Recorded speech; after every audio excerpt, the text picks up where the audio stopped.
case briefs, and so much more. LSData's got what you're looking for. In 1977, a dispute between the Puyallup Tribe of Indians and the Department of Game of the state of Washington made its way to the United States Supreme Court in a case entitled Puyallup Tribe Inc. Vith, Department of Game of Washington.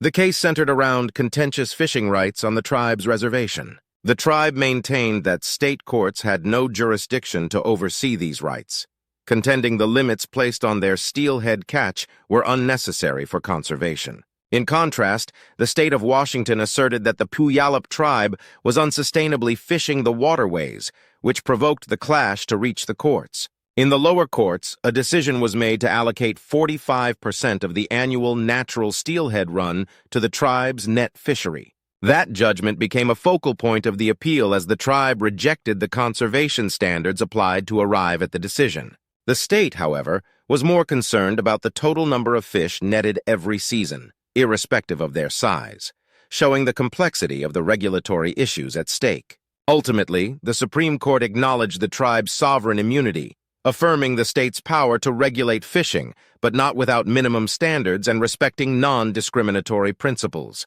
The court vacated the lower court's judgment, asserting the requirement of the tribe's participation in court proceedings on behalf of its members without marring its claim to sovereign immunity. Still, the court did not reconsider earlier rulings dismissing the tribe's exclusive control of the steelhead run. Maintaining that the tribe has the right to fish as per the Treaty of Medicine Creek, the court stood firm against the idea of absolute and unregulated fishing, nothing that such a scenario might lead to steelhead extinction, infringing on the rights of non-Indian citizens. After the verdict, the case was remanded for further proceedings in line with the Supreme Court's opinion to the Washington State Court, promising to continue this fascinating legal and environmental saga. Case briefs, and so much more. LSData's got what you're looking for. Visit lsd.law, elevate your mind. Leave the stress of class.